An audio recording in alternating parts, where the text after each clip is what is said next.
Hey guys, sorry I had to redo the video. I did a video just now and there was no audio, so I had to redo the video again. Basically, the reason why this video is going to be about why I sell CDs and books and not food, toys, video, to food and toys and shoes and all that stuff. Basically, the reason why is due to the fact that I get much higher ROI, which is return on investment for my money, than I would with shoes or video games or any other item pretty much. I mean, I know a lot of people that make tons of money with shoes and food and groceries and all that. Just not what I'm just not what I've done yet. So I haven't ventured out that far yet. I pretty much stick with what I know that works and that I like. So let's say like say like I go to Walmart. I go to Walmart a lot. Just across the street. I got a Sam's and a Super Target all near me, within walking distance basically. Say I go scan over there. Let's say I want to scan and I see some toys. Okay, I'm gonna give you an example. I see the toys thing all the time. Toys all the time. My Walmart's always got clearance on toys. Say you see a toy and you scan it, and say the price that they have listed was $19 down to $9. Okay, so basically this toy is $9. When I list it on Amazon, or if I check the price on Amazon, the lowest price FBA is say would be 20. I'm only making not even 100% because after fees you're gonna make $5 on a toy that you spent $9 on. To me, that's, I hate to say it, asinine. Why would you spend $9 to make five? All day long I spend 30 cents to make $10. All day long, 30 cents to make $10. Books, all day long I spend 60 cents on my softbacks to make anywhere between $5 and $30 on a book. A lot better return, guys. I mean, why would you, I know a lot of people that spend a lot of money on toys. Well, I mean, yeah, toys, granted, toys, especially in fourth quarter, I mean, they'll fill it. You can sell 100 toys a day, 100 toys an hour if you have a good product. But for me, I mean, I like something steady. I'm just not on Amazon to sell in the fourth quarter and make money. I pretty much try to keep my numbers the same pretty much all year long. I haven't done private label. I'm going that way pretty quick. I cook a lot, so with my private label, I'm going to be basically doing just private label cooking items because I cook a lot. So, but that's the reason why I buy toys. I mean, CDs and books. The ROI is completely crazy. I mean, we're talking thousands of percent on your money, thousands. And people talk about, well, when I was on social media before, people were saying, well, your ROI is not the same thing as bring home money. Well, if your ROI is 4,000% on the CD, money's going to be there. I mean, the cash is going to be there. So there's not a CD like any of these CDs. I just, I haven't even repaired yet. These CDs, all these ones that I have here, even a typical example, this Billy Idol one I showed you in a video a couple days ago, brand new. I bought it for 30 cents. It's going for like I think remember $10 or $12, brand new. Basically, I'll undercut. Amazon was at $12.29. I think I'll cut it, undercut Amazon, and go like $12.05. 30 cents to make $12 after fees. The fees are all the same. It's the same when you ship it in. Pick and pull is $1. The pick and pull and the ship is $1.56, and then their variable fees. So like maybe $5 for the CD. So basically, I spent 30 cents to make about $7. Figure your ROI on that. Figure your your cash flow on that. Where can you put 30 cents in your hand and get $7 to $30 in this hand back for selling the same item? Try a toy. People I know do toys. I know people that sell shampoo on Amazon. They bundle it up and shrink wrap it and put 3 shampoos together, and they buy them with their coupons, and they buy their shampoos or toothpaste or whatever. Oh, like I'm selling 6 tubes of toothpaste for $37 when they buy the toothpaste for like 60 cents a tube. So they're, it's the same philosophy, but I mean, it's just, I don't know. I just haven't done toothpaste yet, I guess, or something. But that's the way with CDs and books. I mean, your ROI will always, always, always be higher with CDs and books. Now, not everybody needs a book every day. Granted, not everybody needs a CD every day. But there's enough people out there. I mean, you got, I don't know how many millions of people that shop on Amazon every single day that love their FBA Prime. I have Prime too. I don't order anything. I do not buy anything on Amazon if they do not have Prime. That's just me. I like my crap 2 days and I like it I ordered on Monday. It's to me on Wednesday. I don't have to wait for Media Mail and wait anywhere between 5 and 19 days for my product to get to me. 2-day shipping, Prime, $100. I'll do it. Yeah, I don't buy anything. That's just me, and I'm sure I'm like anybody else. I get my product in 2 days with Prime. I do not look at anything when I'm buying stuff personally for my house. I don't buy anything except for some Prime. Another thing with boxes, I mean with the books and CDs, I saw a guy do a video a couple days ago, and he did a video was on YouTube. No, it's on a Facebook, one of the Facebook groups. I think FBA, Amazon, Rockstars or something. The guy shipped in 4,900 books. Now that's a lot of books, guys. But he had 3 pallets with 40 boxes on a pallet. So the dude's shipping in 120 boxes of books. That's a lot of books. Okay, don't get me wrong. But you want to know? You know how much his shipping cost was? Thousands of dollars. Shipping books. I know a lot of people that do books. I mean, I don't ship in that many. I mean, I'll ship in 300 or 400 books a week, but 4,900 books at 3. He had them palleted and shrink wrapped and all that. Say roughly, you ship in a box of books and say it's 35 pounds a box. It's going to run you anywhere between $9 and $15, no matter where it's going. So say roughly, we're going to give you a rough guesstimate. So say each box that guy was sending is $10. $10 a box. 120 boxes. It's a lot of money. It's a lot of money to ship, guys. $1,200, $1,500 to ship all that stuff. Probably more than that. 120, $10. It's a lot of. It's a lot of money to ship books. So basically, when I do CDs and video games, I can get 250, roughly 200. I use 2 different size boxes, guys. I'll tell you the way up I do it. I do dumpster diving. I grab boxes from dumpster diving too, but mainly on my CDs, I like to send them in a sturdy box, and I get them at Walmart. They're 12 by 12 by 12, so they're roughly 57 cents a piece. Books I use there too. I get their boxes. They're I think they're 14 by 14 by 16s. 67 cents. Okay, good sturdy boxes. I tape the crap out of them so nothing falls out. But like on the smaller boxes, I can get 150. I can get 167 CDs in the small box. The bigger box, I can get over 240, I believe. Pardon me. 240 CDs in one box.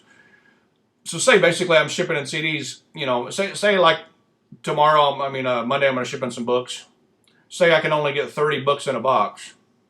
It's going to take me, roughly 30, 90, 7 boxes. So that's going to run me probably, $100, $120 roughly probably to ship in 7 boxes of books, roughly 200 books. I can ship in 1 box of CDs, guys. 1 box of CDs for 250 CDs in there for $10, roughly 10 to $12. CDs don't weigh anything, so I can cram. Like on my small boxes, I have it pretty much weighed. It's the same pretty much all the time.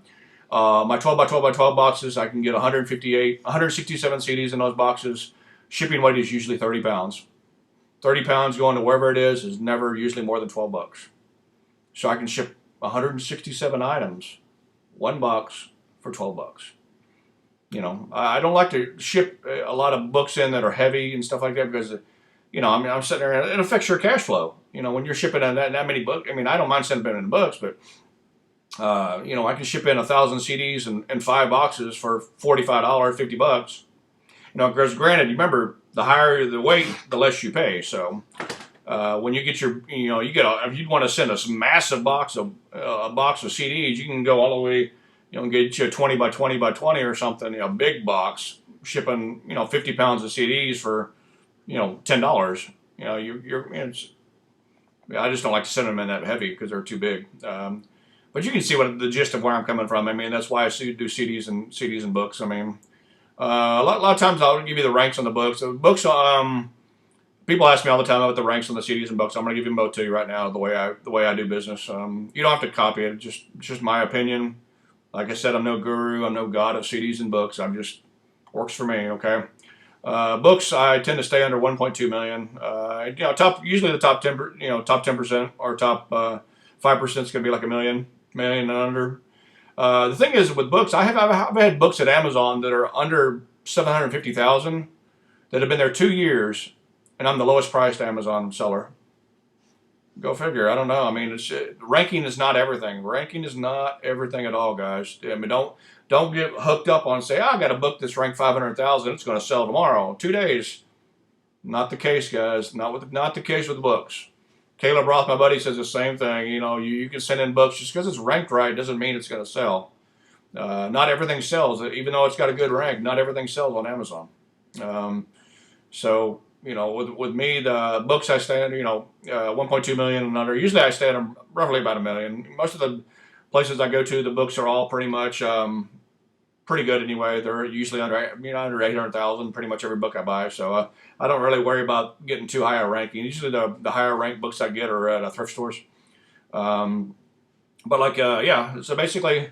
I follow Caleb Ross on his advice on his books when he's going higher ranked. You know, according to the spreadsheet, the tracking sheet, and everything. Especially when I'm buying with eFlip. So basically, say like you have a book that's ranked 2 million. You want that list price to be, on Amazon to be $20, 30, 3 million, $30, 4 million, $40, 50 million, 5 million, $50. That's the price you want to see people getting them for. Okay, you don't want to list a book that's not going to sell very often. A 3 million ranked book for $749. You're wasting your time because that book's only going to sell maybe once every 2 years to a specialty buyer that's looking for that specific book. And if that book, you could have 5 people listing on that book at ranked 3 million. You're going to sell one a year. You better hope that you're the one that guy picks. Because if you're not, you're sitting on that book indefinitely. That's why you want to keep your ranks lower. And if you want to stretch your margins out and go higher on the higher ranked books, make sure that there's money in those books. Like I said, usually I learned this directly. I'm not going to lie. I learned this directly from Caleb Roth. 2 million, 20, 3 million, 30, 40 million, 4 million, $40. That's the list price that you want to see those books for going on Amazon. Otherwise, don't keep them in your inventory. You're not going to sell them. You're not going to make any money. Pardon me. You may sell them, but you're not going to make any money. It's going to take forever. But CD wise, I go up to 1.2 million. I've gone up to 2 million, but I don't really send them in. I basically merchant fulfill those because they're not going to sell very often, probably ever. But basically on my CDs, I ship in anything under 400,000. When I had my limit a lot lower, that's all I would send in. Now I'm shipping anything basically in under 900,000. 900,000 is not a bad ranking on CDs. It's going to be the top 15%, top 10%, 10 to 15%. So it's not like like books where you think a higher ranking. The CDs go. I mean CDs. I sell a lot of CDs, guys. A lot more CDs than I do books. Like if I sell 40, 50 items a day, usually it's about 40 items. My inventory dropped when I was on on my vacation in Belize for 3 weeks. My inventory dropped a lot, so my numbers have dropped. Normally I'm average 40 to 60 sales a day, which I know is not a lot to some people, but I don't work very much, guys. I don't work a lot, and I could work more. But so when I left and I came back, I was down to like 18 sales a day, 20 sales a day. It affects your cash flow because of course you're not selling as much. So normally if you sell $300 to $400 a day and you jump down and you're selling 180 to 220 a day, it affects everything. So I jumped the CDs back up. CDs. Normally on a normal day, if I sell 50 items, I'm going to be honest. Usually it's going to be like 38 CDs and 12 books. It's usually 75-25 split usually. That's just the way it always has been. CDs and video games outsell my books day in and day out, all day long. But yeah, I don't want to keep this too long. It's 14 minutes. CDs, keep your rank under 400,000 if you want to move them. Price them aggressively. Use a repricer. I've used a repricer since I started. It's just one of those facets that I've outsourced. Where I set it and I don't look at it. My repricer reprices every second or two. Every couple of minutes. So it's constantly repricing 24 hours a day. I know with some of the other repricers, I used to use Reprice-It. It was an okay software. I know Rez uses it, and a lot of people use Reprice-It. I noticed that I lost a lot of sales sometimes because it would reprice too low or it would reprice too high. With my new repricer, I've designed a special template to where I'm pretty much the lowest priced regardless. To me, I'm not I'm going to give you my philosophy. I'm not here to make a ton of money on a product and we'll have to sit on it for 2 months. So say if you've got a merchant fulfilled guy selling a CD at $10, you got an FBA at 15 or 18. I'll match the merchant. Or within a lot of times I'll set my thing on my proprietary template. I'll have a be the lowest offer. So say like the way I set my template up is I'm FBA, they're merchant. I want my product 32% higher than their product. Okay, so basically, if they're at $10, I'm going to be at $13.20. Okay, you don't want to go way out there. I've seen some guys go way out there, and they don't want to match merchant. It seems like to me in the last 2 months that I've done my testing, the closer to merchant, the more I sell. And a lot of times, the farther people are price conscious now. The farther you get away from merchant pricing, the less you sell. So you want to stay. I try to stay about 30% higher than the lower 5 merchants. Okay, that's just a trick I learned. So say you have 5 merchant fulfilled offers, and they're all going to be $10 to $12. I want to stay around the 14 to 15 range. Okay. You don't want to sit there and say, okay, the guy's got a merchant fulfilled CD at $10 and you're pricing your FBA at $22.95. You're never going to sell it. People are not going to pay $13 for FBA. They'll pay 3 to 5 usually. 3 to 5 is roughly what I've tested and figured out. They'll pay maybe $3 to $8 total for FBA. Now you get some people out there. That's not a rule locked in stone. You get some people that'll There's one guy I sold yesterday. I hadn't had a chance to reprice my CDs yet because they had just accepted the shipment. I had listed everything at 25 like I do in my inventory live video, and the CD sold for $25. And the guy was, the lowest MF was, they were like $11. So, it's not rocked in stone, but my thing is I try to stay between $3 to $8 higher than the lowest 5 merchants. You don't want to get your price too far whacked out there. 17 minutes, guys. I don't want to keep it too long, guys. Need anything, holler. I'm going to be here working all day. You guys have a good afternoon. Thank you.